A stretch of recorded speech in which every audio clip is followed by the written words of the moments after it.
Hello दोस्तों, स्वागत है आप सभी का हमारी एक नई वीडियोज़ में। आज की वीडियो में जितने भी स्टूडेंट बोर्ड एग्ज़ाम 2024 में देने वाले हैं उनके लिए तो यह वीडियो सबसे ज़्यादा मोस्ट इम्पोर्टेंट है, क्योंकि आज के इस वीडियो में हम क्लास 10th मैथ का वायरल मॉडल पेपर लेके आए हैं, जो बोर्ड एग्ज़ाम के लिए बेहद ही ज़्यादा मोस्ट इम्पोर्टेंट मॉडल पेपर होने वाला है। अगर आपने भी 90% का सपना देखा है तो आपके 90% मार्क्स पक्का आएगा, ठीक है ना दोस्तों।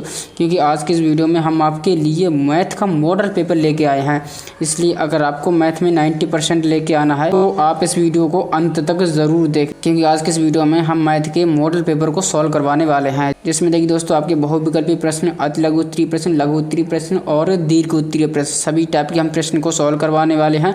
तो चलिए दोस्तों, बिना देरी की वीडियो को शुरू करते हैं और हम ना खटाखट से क्वेश्चन को सॉल्व करते हैं, ठीक है ना दोस्तों। तो देखिए दोस्तों, class 10th math model paper 2024, ठीक है। सबसे पहले हम क्या करेंगे, इसकी ना बहुविकल्पी प्रश्न को सॉल्व करेंगे, ठीक है। फिर उसके बाद हम आगे प्रश्न को सॉल्व करेंगे, ठीक है ना। तो देखिए दोस्तों, इसमें बहुविकल्पी प्रश्न में हमारा पहला ही मोस्ट इंपॉर्टेंट क्वेश्चन है, ठीक है। सबसे पहले हम इसको पढ़ लेते हैं, ठीक है। देखिए दोस्तों, क्वेश्चन में लिखा है साइन थीटा बराबर पी, कॉस थीटा बराबर क्यू, तो पी और क्यू में संबंध क्या होगा, ठीक है। हमें क्या करना है, देखिए दोस्तों हमें दे दिया है साइन थीटा बराबर पी और कॉस थीटा बराबर क्यू, तो हमें पी और क्यू में संबंध ढूंढना है, ठीक है। इसके लिए हम क्या करेंगे, यहाँ पर देखिए दोस्तों हमें ना 4 ऑप्शन दे दिए हैं, ठीक है। इसमें 4 ऑप्शन है, इसको छांटना है, ठीक है। तो सबसे पहले हम क्या करेंगे, इसको ना सॉल्व कर लेते हैं, ठीक है। तो इसके लिए हम क्या करेंगे, आपको देखिए दोस्तों एक ना सर्वसंख्या याद होगी, ठीक है। कौन सी सर्वसंख्या है, मैं यहाँ पर लिख देता हूँ। देखिए दोस्तों, sine square theta plus cos square theta, ठीक है। कॉस स्क्वायर थीटा बराबर होता है 1, ठीक है। अब देखिए दोस्तों, ये तो आपको सर्वसंख्या पता होगी, ठीक है। अब देखिए इसको हमें सॉल्व कैसे करना है, तो यहाँ पर देखिए दोस्तों साइन थीटा बराबर पी दिया है, ठीक है। तो हम क्या करेंगे, साइन थीटा की जगह पी कर देंगे, ठीक है। पी कर देंगे, अब इसका स्क्वायर है तो इसका स्क्वायर कर देंगे, प्लस कर देंगे, ठीक है। अब देखिए दोस्तों यहाँ पर कॉस थीटा के बराबर है क्यू, ठीक है। तो हम क्या करेंगे, क्यू लिख देंगे, स्क्वायर इसका स्क्वायर लगा देंगे, बराबर 1 है, ये 1 कर देंगे, ठीक है। तो ये हमारा रिजल्ट निकल के आ जा रहा है, ठीक है। तो यहाँ पर देखिए दोस्तों इसका संबंध बनेगा, पी और क्यू का संबंध होगा। अगर हम पी का स्क्वायर और क्यू का स्क्वायर अगर हम जोड़ देते हैं ना तो वो 1 के बराबर आता है, ठीक है। तो देखिए दोस्तों ये हमारा संबंध बनेगा। अब देखिए दोस्तों हम ऑप्शन में देखते हैं ऑप्शन कौन सा हमारा सही है, ठीक है। तो इसमें देखिए दोस्तों हमारा P square plus Q square बराबर 1, ऑप्शन बी बिल्कुल करेक्ट आंसर है, ठीक है। इस प्रकार से क्वेश्चन को करना था। आई होप आपको बिल्कुल समझ आ गया होगा, ठीक है ना दोस्तों। अब चलिए दोस्तों हम ना अगले क्वेश्चन की ओर बढ़ते हैं, ठीक है। अब देखिए दोस्तों इसमें हमारा अगला क्वेश्चन है, ठीक है। क्वेश्चन नंबर 2 है, ये समांतर श्रेणी का क्वेश्चन है, ठीक है। एपी का क्वेश्चन है। अब देखिए दोस्तों हमारा क्वेश्चन है समांतर श्रेणी 2, 6, 10, 14 में कौन सा पद व्यासी है, ठीक है। तो यहाँ पर देखिए दोस्तों, यहाँ पर हमें एक समांतर श्रेणी दे रखी है, ठीक है। यहाँ पर देखिए दोस्तों समांतर श्रेणी है 2, 6, 10, 14, ठीक है। अब देखिए दोस्तों ये श्रेणी जब आगे बढ़ती चली जाएगी तो इसमें ना लास्ट में पद ना 82 आ गया, ठीक है। तो हमें बताना है कि ये 82 कौन सा वह पद होगा, कौन से भी नंबर पे आएगा, ठीक है। तो हमें क्या करना है, इसका हमें एन निकालना है, ठीक है। हमें क्या करना है, एन की वैल्यू बतानी है, ठीक है। तो चलिए दोस्तों इसको भी हम सॉल्व करते हैं। पहले सॉल्व करेंगे, फिर उसके बाद हम ना ऑप्शन पर टिक मारेंगे, ठीक है। तो यहाँ पर हम इसको सॉल्व कर देते हैं, ठीक है। यहाँ पर देखिए दोस्तों हमारा क्वेश्चन नंबर 2 है, ठीक है। क्वेश्चन नंबर 2 है, तो यहाँ पर देखिए दोस्तों हमारी एक एपी है, ठीक है। क्वेश्चन में दे रखा है, ठीक है। तो इसमें देखिए दोस्तों हमारा पहला पद क्या हो जाएगा, पहला पद हो जाएगा 2, ठीक है। और इसमें देखिए दोस्तों हमारा कॉमन डिफरेंस, ठीक है। कॉमन डिफरेंस क्या होता है, कॉमन डिफरेंस होता है अगले पद में से हम पिछले पद को माइनस कर देते हैं, ठीक है। तो 6 में से हम 2 को माइनस करेंगे तो भाई 4 आएगा, ठीक है। तो हमारा कॉमन डिफरेंस 4, ठीक है। अब देखिए दोस्तों ये हमारा लास्ट में पद है, ठीक है। तो हम इसको हम कह देंगे ए एन व पद, ठीक है। ए एन बराबर क्या है, 82, ठीक है। 82 है और हमें निकालना क्या है, हमें भाई एन की वैल्यू निकालनी है, ठीक है। अब देखिए दोस्तों हम एन की वैल्यू कैसे निकालेंगे, तो देखिए दोस्तों इसके लिए भी आपको एक सूत्र पता होना चाहिए। देखिए दोस्तों मैथ है ना सूत्रों पर आधारित है, अगर आपको सूत्र याद है तो फिर कुछ भी नहीं रह जाता है, तो फिर आपकी कैलकुलेशन रह जाती है, ठीक है। और उसमें तो आप बहुत ज़्यादा माहिर होंगे, ठीक है। तो यहाँ पर देखिए दोस्तों ए एन बराबर होता है, एक ए एन का सूत्र होता है, ठीक है। यहाँ पर मैं सूत्र लिख देता हूँ, ठीक है, जिससे आपको याद भी हो जाएगा, ठीक है। ए एन बराबर होता है ए प्लस एन माइनस 1 और डी, ठीक है। ये हमारा सूत्र होता है, ठीक है। अब क्या करेंगे, इसमें हम सारी वैल्यू को पुटअप करेंगे, ठीक है। तो यहाँ पर देखिए दोस्तों ए एन बराबर कितना है, 82, ठीक है। 82 में यहाँ पर लिख दूंगा ए की वैल्यू कितनी है, ए की वैल्यू है 2, ठीक है। यहाँ पर मैं 2 लिख दूंगा प्लस एन माइनस 1 और डी की वैल्यू कॉमन डिफरेंस हमारा 4, ठीक है। अब क्या करना है, हमें सारी वैल्यू पुटअप करनी है, इसको हमें क्या करना है, कैलकुलेशन करना है। ठीक है, अब देखिए दोस्तों जब हम 2 को इधर लेके आएंगे तो ये प्लस का है माइनस का हो जाएगा। ठीक है, और देखिए दोस्तों 82 में से 2 जाएंगे तो भाई 80 बचेगा। ठीक है, 80 बचेगा। अब देखिए दोस्तों यहाँ से 4 है ना, ये मल्टीप्लाई में है, जब ये यहाँ पर इधर जाएगा ना तो भाई ये डिवाइड कर देगा, ये भाग में चला जाएगा, बट्टे में चला जाएगा, और यहाँ पर बचेगा क्या, n-1 बचेगा। ठीक है, अब देखिए दोस्तों हम क्या करेंगे, देखिए दोस्तों 4 एकम 4, 4 दूनी 8। ठीक है, 20 चौक 80, ये 20 बार कट गया। ठीक है, और यहाँ पर देखिए दोस्तों यहाँ पर बचा 20। ठीक है, अब देखिए दोस्तों यहाँ पर -1 है, जब भी बराबर से इस तरफ आएगा तो ये प्लस का हो जाएगा। ठीक है, प्लस का 1 बराबर n। ठीक है, तो 20 और 1 21। ठीक है, तो यहाँ पर क्या आएगा, 21 बराबर, ठीक है, 21 n बराबर 21। ठीक है, तो n की वैल्यू 21 निकल के आई है, तो हमारा क्या होगा, जो हमारा पद होगा ना 21वां पद होगा, 21वां पद क्या होगा, 21वां पद होगा 82। ठीक है, तो यहाँ पर देखिए दोस्तों इस तरह से हमें n की वैल्यू निकाल लेते हैं। ठीक है, तो यहाँ पर ना 21वां पद हो जाएगा। ठीक है, अब देखिए दोस्तों हम ऑप्शन पर नज़र मारते हैं, तो देखिए दोस्तों हमारा दूसरा क्वेश्चन था। ठीक है, 21वां, देखिए दोस्तों इसका ऑप्शन सी बिल्कुल करेक्ट आंसर है। ठीक है, इस श्रेणी में जो हमारा 82 नंबर होगा वो 21वां पद होगा। ठीक है, तो इस तरह से क्वेश्चन को करना था। आई होप आपको क्वेश्चन समझ आ जाएगा। अब देखिए दोस्तों हम ना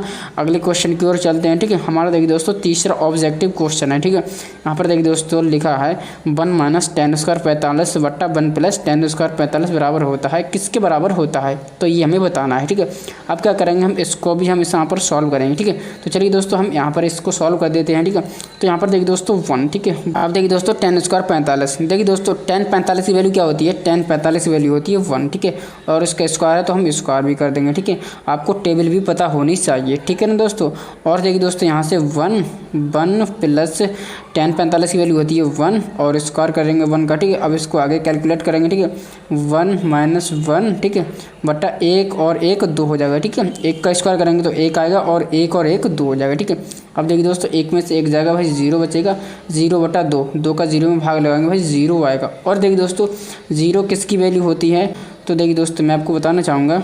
और देखिए दोस्तों जो हमारी 0 होती है ना, cos 90 की वैल्यू होती है 0। ठीक है, cos 90 डिग्री। ठीक है, cos 90 डिग्री बराबर होता है 0। ठीक है, तो 0 की जगह cos 90 डिग्री आ जाएगा। ठीक है, तो यहाँ पर देखिए दोस्तों हमारा ऑप्शन क्या हो जाएगा, देखिए दोस्तों हमारा पहला ही ऑप्शन है cos 90 डिग्री। ठीक है, तो हमारा पहला ऑप्शन हो जाएगा 90 डिग्री का। ठीक है, cos 90 डिग्री, तो हमारा ये बराबर आ जाएगा cos 90 डिग्री की। ठीक है, तो इस तरह से क्वेश्चन को करना था। आई होप आपको समझ आ जाएगा होगा। अब चलिए दोस्तों हम अगले क्वेश्चन की ओर बढ़ते हैं। ठीक है, यहाँ पर देखिए दोस्तों हमारा अगला क्वेश्चन है, चौथा क्वेश्चन है, चौथा ऑब्जेक्टिव है। ठीक है, 1 + cot² थीटा का मान होगा। ठीक है, तो किसके बराबर होगा, यहाँ पर हमें बताना है। ठीक है, यहाँ पर 4 ऑप्शन दिए हैं, तो हमें बताना है इसका सही ऑप्शन कौन सा होगा। ठीक है, तो देखिए दोस्तों यहाँ पर ना 3 सर्वसमका होती हैं। ठीक है, एक होती है sin² थीटा + cos² थीटा बराबर 1, और एक होती है 1 + tan² थीटा बराबर sec² थीटा, और तीसरी होती है 1 + cot² थीटा। ठीक है, 1 + cot² थीटा बराबर होता है cosec² थीटा। ठीक है, तो मैं यहाँ पर लिख देता हूँ, जो हमारी तीसरी सर्वसमका होती है 1 + cot, ठीक है, cot² थीटा बराबर होता है cosec² थीटा। ठीक है, cosec² थीटा, तो हमें बताना है कि 1 + cot² थीटा के बराबर क्या होता है, cosec² थीटा। सिंपल है, तो इसमें देखिए दोस्तों ऑप्शन नंबर सी। ठीक है, ऑप्शन नंबर सी बिल्कुल करेक्ट आंसर हो जाएगा।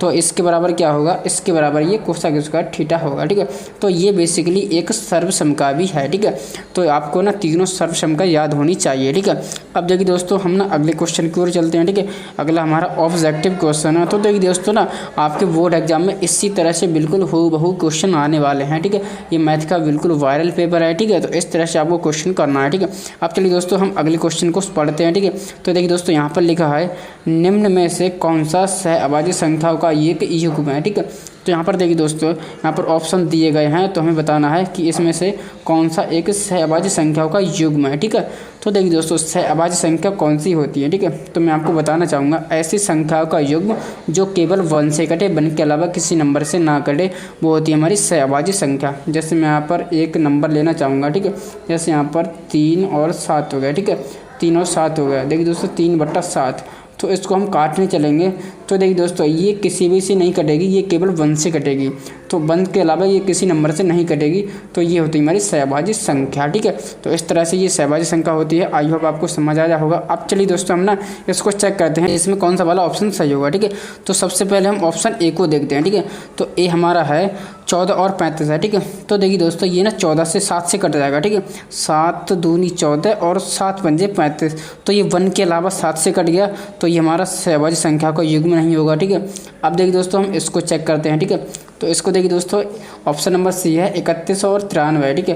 तो ये देखिए दोस्तों 31 से कट जाएगा, 31 से कम 31 और 31 तिया 93, 1 के अलावा 31 से कट गया, ये हमारा सहभाज्य संख्या का युग्म नहीं होगा। अब चलिए दोस्तों हम इसको काटते हैं। ये देखिए दोस्तों 2 से कट जाएगा, 2 एकम 2 और देखिए दोस्तों 2 छिंग 12, 16 दूनी 32 और देखिए दोस्तों 2 तिया 6, 2 एकम 2, ठीक है। तो ये देखिए दोस्तों 1 के अलावा 2 से कट गया, तो ये भी हमारे सहभाज्य संख्या का युग्म नहीं होगा। अब इसमें बचा कौन सा ऑप्शन? ऑप्शन बचा हमारा बी, तो बी बिल्कुल करेक्ट आंसर हो जाएगा, ठीक है। तो इस तरह से हमारे 4 ऑप्शन दिए थे, 3 ऑप्शन हमारे गलत हो गए, तो बचा हुआ हमारा ऑप्शन बिल्कुल सही हो जाएगा, ठीक है। तो इस तरह से क्वेश्चन करना था, ठीक है। तो ये हमारा है ना सहभाज्य संख्याओं का एक युग्म होगा, ठीक है। अब चलिए दोस्तों हमने ना बहुविकल्पीय प्रश्न को सॉल्व कर लिए हैं। अब हम देखिए दोस्तों लघु उत्तरीय प्रश्न को सॉल्व करने वाले हैं, ठीक है ना दोस्तों। ये लघु उत्तरीय प्रश्न बहुत ही मोस्ट इंपोर्टेंट प्रश्न है, ठीक है। तो यहाँ पर देखिए दोस्तों हमारा पहला ही मोस्ट इंपोर्टेंट लघु उत्तरीय प्रश्न है, ठीक है। ये देखिए दोस्तों वेरी इंपोर्टेंट प्रश्न है, ठीक है। इसको आप 100% तैयार कर लेना। इस वीडियो में जितने भी प्रश्न बताएंगे वो सभी बोर्ड एग्जाम के लिए सबसे ज़्यादा मोस्ट इंपोर्टेंट प्रश्न होने वाले हैं, ठीक है ना दोस्तों। तो आप इन प्रश्नों को ना अच्छी तरह से तैयार कर लेना, ठीक है। तो यहाँ पर देखिए दोस्तों यहाँ पर ये हमारा क्वेश्चन है, इसको हम ना पढ़ते हैं, ठीक है। तो देखिए दोस्तों क्वेश्चन में लिखा है निम्न समीकरण के मूल ज्ञात कीजिए, ठीक है। तो हमारा देखिए दोस्तों यहाँ पर एक समीकरण दिया है, ठीक है।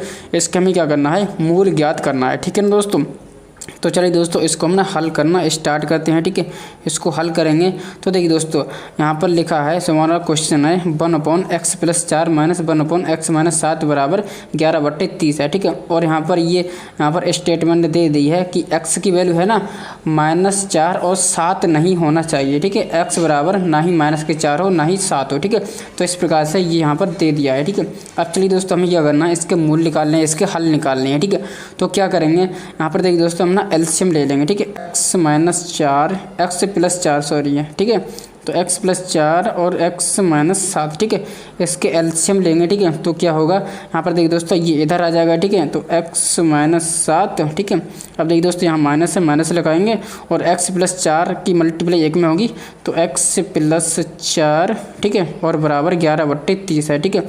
अब क्या करेंगे? इसको सॉल्व करेंगे। तो यहाँ पर देखिए दोस्तों इसकी मल्टीप्लाई हम इसमें करेंगे, तो यहाँ पर देखिए दोस्तों इसकी मल्टीप्लाई इसमें करेंगे, तो x की मल्टीप्लाई x में करेंगे, तो यहाँ पर देखिए दोस्तों x² - के 7x, ठीक है। अब 4 की मल्टीप्लाई x में करेंगे तो प्लस के 4x, ठीक है। और 4 की मल्टीप्लाई यहाँ पर 7 में करेंगे तो 4 × 7 = 28, ठीक है। और ये माइनस का होगा, ठीक है, -28। अब देखिए दोस्तों हम क्या करेंगे यहाँ पर देखिए दोस्तों इसको आगे सॉल्व करेंगे तो x - 7, ठीक है। और माइनस के अंदर मल्टीप्लाई होगी तो -x - के 4, ठीक है, बराबर 11/30, ठीक है। अब क्या होगा? अब चलिए दोस्तों इसको हम सॉल्व करते हैं। तो यहाँ से देखिए दोस्तों x ये प्लस का है, ये माइनस का है, कैंसिल आउट हो जाएगा, ठीक है। 7 और 4 11, माइनस के यहाँ पर देखिए दोस्तों -11, ठीक है। और देखिए दोस्तों बराबर, ठीक है, सॉरी बट्टे यहाँ पर क्या होगा देखिए दोस्तों x², ठीक है, x²। अब देखिए दोस्तों 7x में से 4x घटाएंगे तो भाई -3x बचेगा, ठीक है, और -28, ठीक है, और बराबर 11/30, ठीक है। अब देखिए दोस्तों हमने इसको सिंप्लीफाई कर लिया है। अब क्या करेंगे? अब देखिए दोस्तों हम ना इसके यहाँ पर क्रॉस मल्टीप्लाई करेंगे, ठीक है। तो यहाँ पर देखिए दोस्तों 30 की मल्टीप्लाई -11 में करेंगे, ठीक है। -11 × 30, ठीक है, बराबर 11 की मल्टीप्लाई इधर होगी तो 11, इस तरह से मल्टीप्लाई का चिन्ह लगा देंगे, x² - 3x - 28, ठीक है। इस प्रकार से होगी। अब देखिए दोस्तों यहाँ से ये 11 और ये 11 यहाँ पर कैंसिल आउट हो जाएगा, ठीक है। तो यहाँ पर क्या बचेगा -30 बराबर x² - 3x और -28, ठीक है। अब देखिए दोस्तों ये -30 है, जब हम बराबर से इस तरफ इसको लेके आएंगे तो भाई ये माइनस का प्लस का हो जाएगा, ठीक है। और देखिए दोस्तों 30 प्लस के हो जाएंगे और जब 30 में से 28 जाएंगे तो भाई 2 बचेगा, ठीक है। तो यहाँ पर देखिए दोस्तों x² - 3x और देखिए दोस्तों प्लस के 2 बचेंगे, ठीक है ना दोस्तों। अब देखिए दोस्तों और बराबर 0, ठीक है। अब देखिए दोस्तों ये हमारी ना द्विघात समीकरण की फॉर्म में आ चुका है, ठीक है। अब क्या करना है? इसको फिर हमें सॉल्व करना है, ठीक है, तब हमें इसके मूल निकालने पड़ेंगे, ठीक है ना दोस्तों। ये देखिए दोस्तों सवाल बहुत ही मोस्ट इंपॉर्टेंट है, ठीक है। तो इस तरह से आप इसको तैयार करेंगे, ठीक है।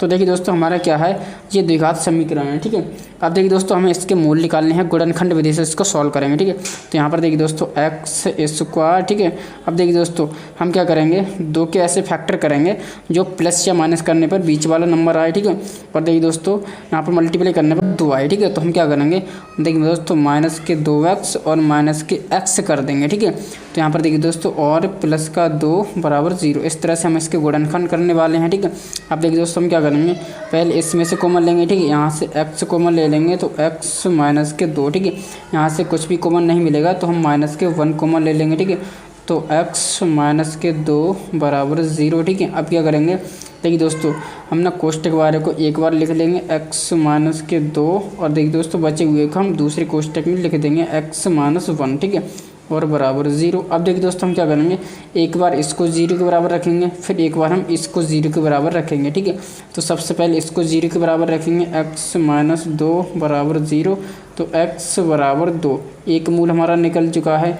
फिर इसको 0 के बराबर रखेंगे। ठीक है, यहाँ पर रखते हैं x माइनस, ठीक है, x माइनस 1 बराबर 0, इसको बराबर से इधर लेके जाएंगे तो x बराबर 1। ठीक है, दूसरा मूल हमारा ये निकल चुका है। ठीक है, तो इस प्रकार से हमारे देखिए दोस्तों मूल, ठीक है, मूल क्या होंगे, मूल होंगे 1,2। ठीक है, तो इस तरह से इसके मूल हो जाएंगे। ठीक है, जब क्या करेंगे, जब हम इस द्विघात समीकरण को सॉल्व करेंगे। ठीक है, ये बेसिकली एक द्विघात समीकरण है। ठीक है, तो हम क्या करेंगे, जब इसको सॉल्व करते करते इसको सॉल्व करेंगे तो इसके मूल क्या निकलेंगे, 1 और 2, इसके मूल निकल के आएंगे। ठीक है, तो 1 और 2 क्या है, इस समीकरण का हल है। ठीक है, तो इस प्रकार से इस क्वेश्चन को करना था। आई होप आपको क्वेश्चन समझ आया होगा। अब चलिए दोस्तों हम ना अगले क्वेश्चन की ओर बढ़ते हैं। ठीक है ना दोस्तों, तो देखिए दोस्तों अगला हमारा मोस्ट इंपोर्टेंट प्रश्न है। ठीक है ना, ये देखिए दोस्तों प्रश्न मोस्ट इंपोर्टेंट है, इसको ना अच्छी तरह से तैयार कर लेना। ठीक है ना दोस्तों, आप चलिए दोस्तों हमें इसको पढ़ते हैं। ठीक है, इसको देखिए दोस्तों सिद्ध कीजिए। ठीक है, हमें क्या करना, सिद्ध करना है किसके, cot A minus cos A बटा cot A plus cos A बराबर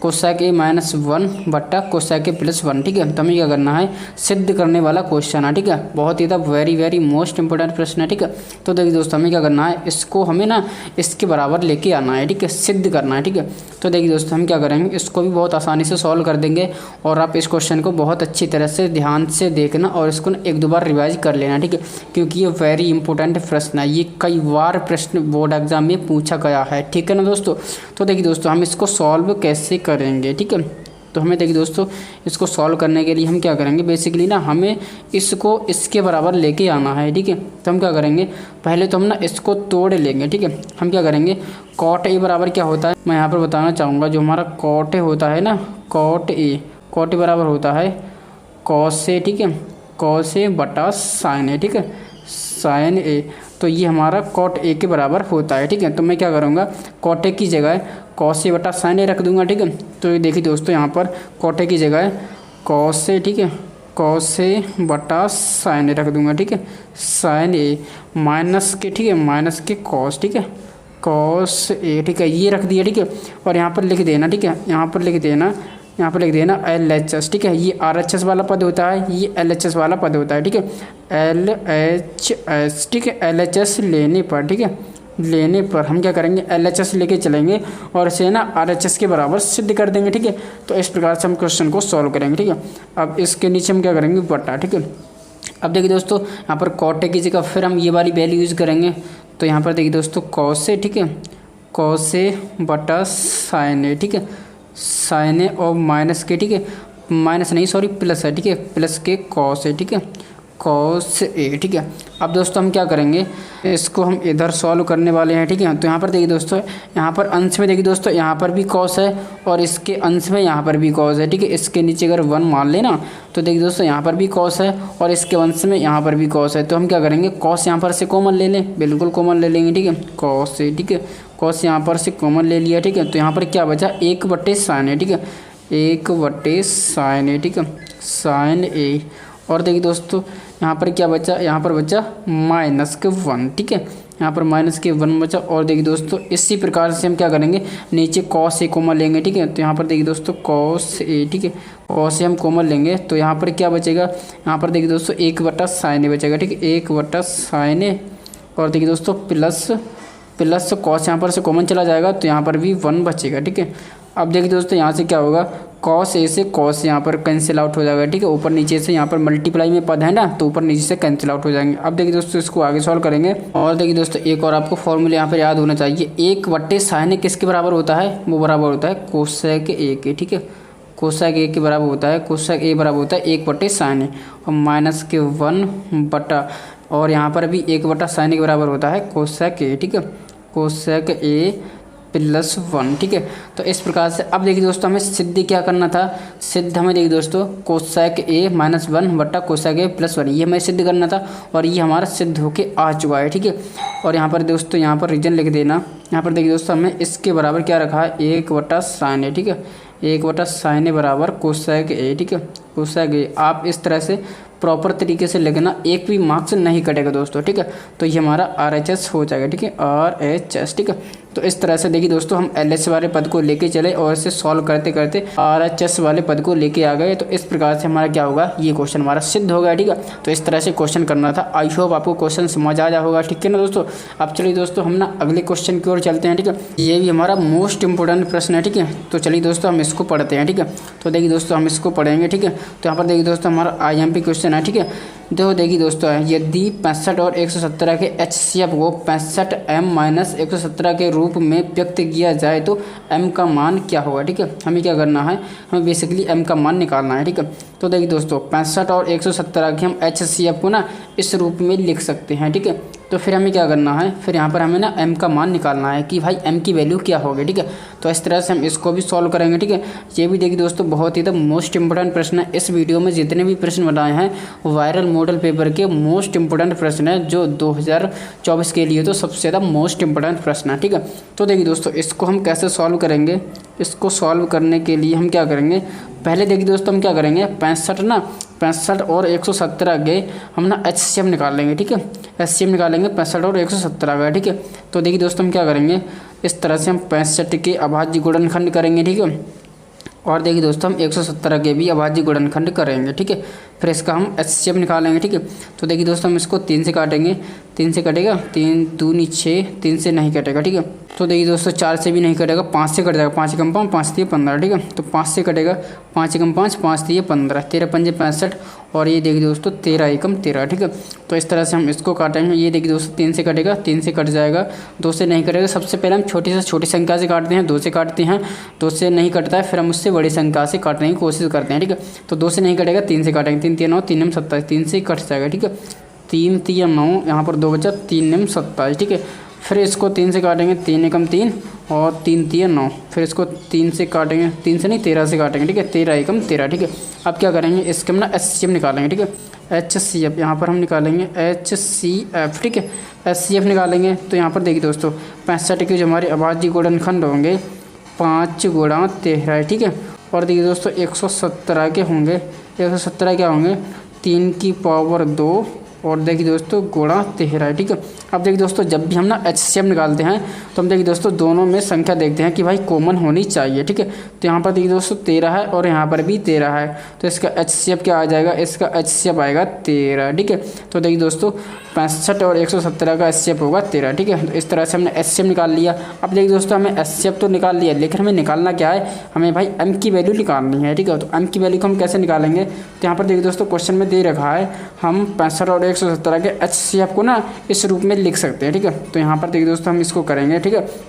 तो यहाँ पर देखिए दोस्तों 65 m - 117 बराबर ये ना HCF के बराबर होगा 65 और 117 के, ठीक है। 65 और 117 का HCF 13 आया, ठीक है। अब क्या करेंगे, इसको हम सॉल्व कर लेंगे, यहाँ से हमें m की वैल्यू मिल जाएगी, ठीक है। तो यहाँ पर देखिए दोस्तों 65 m बराबर 117 को इधर लेके आएंगे तो भाई ये प्लस का हो जाएगा 117, ठीक है। और यहाँ पर प्लस के 13 है, ठीक है। यहाँ पर प्लस के 13 है। अब इसको ऐड करेंगे तो 7 3 10 की 0, यहाँ से लगी 1, ठीक है। और देखिए दोस्तों 1 और 1 2 और 1 3, ठीक है, और 1, ठीक है। अब क्या करेंगे, ये दोस्तों 65 यहाँ पर मल्टीप्लाई में है, इधर जाएगा तो भाई ये डिवाइड कर देगा, m बराबर 130/65, ठीक है, 65। अब देखिए दोस्तों हम क्या करेंगे, इसको डिवाइड करेंगे तो 65 एकम 65 और 6 दूनी हमारा 120, 130, 65 दूनी होते हैं भाई 130, ठीक है। तो m की वैल्यू m की वैल्यू 2 आएगी। ठीक है, तो इस प्रकार से हमें क्वेश्चन को करना था। देखिए दोस्तों क्वेश्चन हमारा कितना ज़्यादा मोस्ट इंपॉर्टेंट था। ठीक है, तो इस तरह से क्वेश्चन करना था। ठीक है, हमें क्या करना था, हमें बेसिकली m की वैल्यू निकालनी थी। ठीक है, सो हमने m की वैल्यू निकाल दी, m की वैल्यू 2 निकल के आई है। ठीक है, तो इस तरह से मैंने क्वेश्चन को आपको काफ़ी बेहतर तरीके से समझाने की कोशिश करी है। ठीक है, और आपको क्वेश्चन समझ भी आया होगा। ठीक है, तो इस तरह से हम क्वेश्चन करेंगे। ठीक है, तो चलिए दोस्तों हम अगले क्वेश्चन की ओर चलते हैं। ठीक है ना दोस्तों, तो अब देखिए दोस्तों हम ना दीर्घ उत्तरीय प्रश्न को सॉल्व करने वाले हैं। ठीक है ना दोस्तों, ये देखिए दोस्तों दीर्घ उत्तरीय प्रश्न है और ये सबसे ज़्यादा नंबर का पूछा जाता है। ठीक है, तो ये देखिए दोस्तों सबसे ज़्यादा हमारा मोस्ट इंपोर्टेंट दीर्घ उत्तरीय प्रश्न है। ठीक है, वेरी इंपोर्टेंट प्रश्न है। ठीक है, तो हम क्या करेंगे, सबसे पहले इस प्रश्न को पढ़ लेते हैं। ठीक है, तो देखिए दोस्तों हमारे प्रश्न में लिखा है, देखिए दोस्तों समान ऊंचाई के दो खंभे 100 मीटर चौड़ी सड़क के दोनों ओर स्थित हैं। सड़क पर स्थित किसी बिंदु से खम्भों के शिखर के उन्नयन कोण 60 डिग्री और 30 डिग्री हैं। खम्भों के बीच बिंदु की स्थिति तथा प्रत्येक खम्भों की ऊंचाई ज्ञात कीजिए। ठीक है, तो देखिए दोस्तों हम ना क्वेश्चन को समझते हैं कि इसमें क्वेश्चन में क्या दे रखा है। ठीक है, तो देखिए दोस्तों हमें ना समान ऊंचाई के दो खम्भे दे रखे हैं। ठीक है, जैसे कि यहाँ पर ये हमारे समान ऊंचाई के दो खम्भे हैं। ठीक है, हमने मान लिया है कि ए बी, ठीक है, ए बी और यहाँ पर पी सी हमारे दो खम्भे हैं। ठीक है, और ये समान ऊंचाई के हैं। ठीक है, हमने माना है कि ये भाई एच मीटर का है। जब ये एच मीटर का है तो भाई ये भी एच मीटर का होगा। ठीक है, क्योंकि दोनों खम्भों की ऊंचाई बराबर है। ठीक है, अब देखिए दोस्तों हमें यहाँ पर दे रखा है ये जो खम्भे हैं ना, एक 100 मीटर चौड़ी सड़क है। ठीक है, तो देखिए दोस्तों यहाँ से बीच से हमें 100 मीटर चौड़ी सड़क है। ठीक है, अब ये सड़क के किनारे पर दोनों खम्भे गड़े हैं। ठीक है, तो देखिए दोस्तों 100 मीटर की चौड़ी सड़क है। ठीक है, और इसके दोनों किनारे खम्भे गड़े हैं। ठीक है, अब देखिए दोस्तों और सड़क पर कोई बिंदु है। ठीक है, कोई बिंदु है, यहाँ पर बिंदु हमने ले लिया क्यू बिंदु है। ठीक है, अब देखिए दोस्तों ये क्यू बिंदु से हमें क्या करना है, इस बिंदु की हमें स्थिति ज्ञात करनी है। ठीक है, और हमें दोनों खम्भों की ऊंचाई ज्ञात करनी है। ठीक है, तो हमें क्या निकालना है, बेसिकली ये खम्भों की ऊंचाई निकालनी है, ये वाले खम्भों की और ये वाले खम्भों की। हम क्या करेंगे, एक खम्भों की ऊंचाई निकाल लेंगे, हमें दूसरी खम्भों की ऊंचाई बराबर पता चल जाएगी। ठीक है, बराबर होगी। ठीक है, और देखिए दोस्तों हमें क्या करना है, इस बिंदु से दोनों खम्भों के बीच की दूरी भी निकालनी है। ठीक है, तो यानी कि बी क्यू और सी क्यू की दूरी निकालनी है। ठीक है, और यहाँ पर ए बी और पी सी की हमें ऊंचाई निकालनी है। ठीक है, तो इस क्वेश्चन में ये हमें निकालना है। अब देखिए दोस्तों हमें क्वेश्चन को करना कैसे है, तो देखिए दोस्तों हम इस क्वेश्चन को सॉल्व करेंगे। ठीक है, तो देखिए दोस्तों यहाँ पर सबसे पहले हम लिखेंगे जो चीज़ हमें दी है। ठीक है, हम यहाँ पर हल लिखेंगे। तो देखिए दोस्तों हमें दिया गया है, देखिए दोस्तों हमें सड़क की चौड़ाई दे दी है। ठीक है, सड़क की चौड़ाई 100 मीटर है। ठीक है, यहाँ पर देखिए दोस्तों ये BC है ना, BC पूरी सड़क है। ठीक है, और ये ना 100 मीटर की चौड़ाई है। ठीक है, 100 मीटर चौड़ाई है। और देखिए दोस्तों यहाँ पर है ना एक बिंदु ये है। ठीक है, हमने क्या माना है, इस BQ को हमने मान लिया x मीटर है। ठीक है, हमने बिंदु ये लिया है कि ये ना इस BQ की जो हमारी लंबाई है ना, ये दूरी है, तो ये दूरी मान ली है x मीटर है। ठीक है, अब देखिए दोस्तों हमारी BQ x मीटर है, तो ये CQ कितना होगा। देखिए दोस्तों हम क्या करेंगे, ये पूरा BC कितना है, ये पूरा BC है 100 मीटर। ठीक है, हम क्या करेंगे, हमें CQ निकालना है, तो इस पूरे में से हम क्या करेंगे, इतने को घटा देंगे।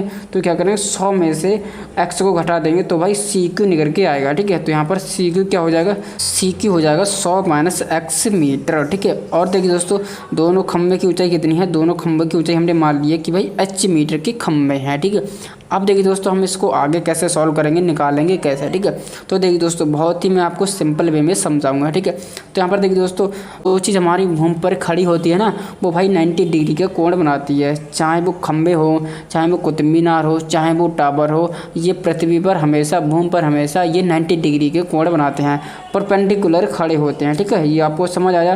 तो यहाँ पर ये खंभा है तो ये भाई 90 डिग्री का कोण बनाएगा और यहाँ पर भी 90 डिग्री का कोण बना देगा। ठीक है, समझ आया। अब देखिए दोस्तों यहाँ से ABQ, ठीक है, ABQ हमारा क्या होगा, समकोण त्रिभुज होगा, क्योंकि यहाँ पर ये 90 डिग्री का कोण है ना, तो 90 डिग्री कोण भाई समकोण त्रिभुज में होता है। ठीक है, तो यहाँ पर देखिए दोस्तों हम लिखेंगे आगे, देखिए दोस्तों ABQ, ठीक है, ABQ, ठीक है, ABQ एक समकोण त्रिभुज है। ठीक है, समकोण, ठीक है, समकोण त्रिभुज है। ठीक है, त्रिभुज हमारा है, इस तरह से ये त्रिभुज का निशान लगा दिया। ठीक है, त्रिभुज है। अब देखिए दोस्तों हम क्या करेंगे, त्रिभुज में हम ले लेंगे। ठीक है, तो देखिए दोस्तों ये हमारा ये थीटा है। ठीक है, हम इसको थीटा मान के चलेंगे, तो थीटा के सामने वाला हमारा होता है लंब। ठीक है, ये होता है हमारा लंब। और देखिए दोस्तों जो हमारे कोण, ये 90 डिग्री का कोण है, इसके कोण के सामने वाली भुजा होती है हमारी कर्ण। ठीक है, ये हमारी कर्ण हो जाएगी और अब बचा हुआ ये हमारा हो जाएगा आधार। ठीक है, आधार। अब देखिए दोस्तों हमारा ये थीटा है, ठीक है। तो देखिए दोस्तों हमें इस वाले त्रिभुज में कौन कौन सी चीज़ से मतलब है, एक ये आधार से मतलब है और इसकी ये लंब से मतलब है, ठीक है, ऊंचाई से मतलब है, ठीक है। तो देखिए दोस्तों हम क्या करेंगे, यहाँ पर देखिए दोस्तों लंब और आधार, ठीक है, लंब बटे आधार, ठीक है, लंब बटे आधार। लंब बटे आधार क्या होता है, लंब बटे आधार होता है टेन थीटा, ठीक है, टेन थीटा। अब देखिए दोस्तों टेन थीटा बराबर होता है लंब बटे आधार, ठीक है।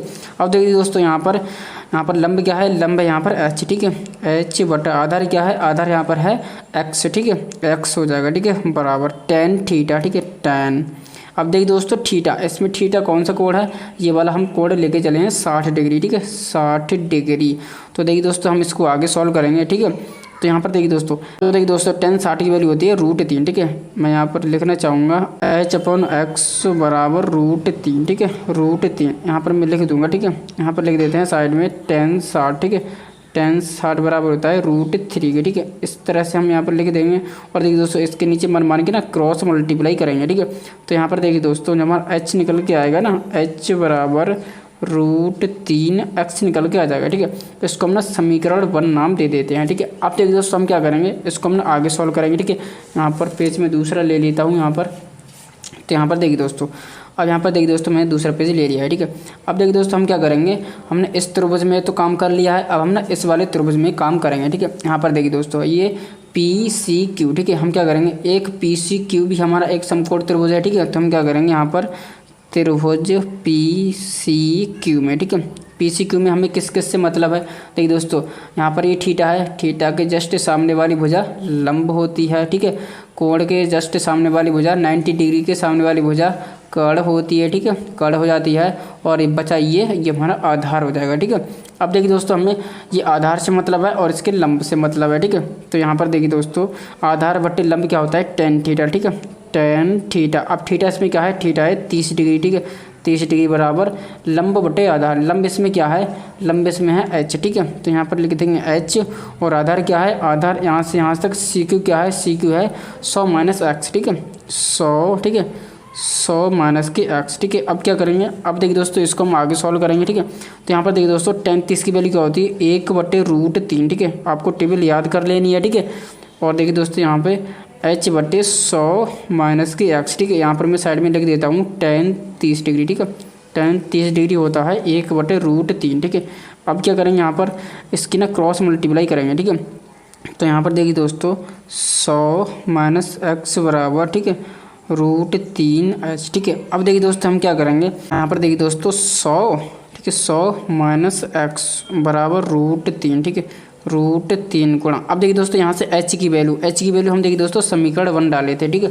h बराबर क्या निकाले थे, h बराबर निकाले थे √3x, ठीक है। तो हम क्या करेंगे, यहाँ पर देखिए दोस्तों h की जगह √3x लिख देंगे, ठीक है, √3x। यहाँ से देखिए दोस्तों अब इसको हम आगे सॉल्व करेंगे, ठीक है। यहाँ पर देखिए दोस्तों जब हम ना √3 की मल्टीप्लाई √3 में करेंगे तो भाई 3 आएगा, ठीक है। और यहाँ पर x है तो यहाँ पर x आ जाएगा, ठीक है। अब देखिए दोस्तों यहाँ पर ये माइनस का x है, जब हम इसको ना बराबर से इस तरफ लेके जाएंगे तो ये माइनस का प्लस का हो जाएगा, ठीक है। तो यहाँ पर 3x ये और 1x इधर आएगा, ठीक है। तो 3 और 1 4x, ठीक है, 4x बराबर 100, ठीक है, 100 हो जाएगा, ठीक है। अब देखिए दोस्तों यहाँ से 4 एकम 4 और यहाँ पर देखिए दोस्तों 25 चौका 100 होते हैं, ठीक है, 25 चौका 100। तो यहाँ पर देखिए दोस्तों x बराबर 25 निकल के आ जाता है, ठीक है। तो यहाँ पर देखिए दोस्तों हमने x की वैल्यू निकाल ली है, ठीक है।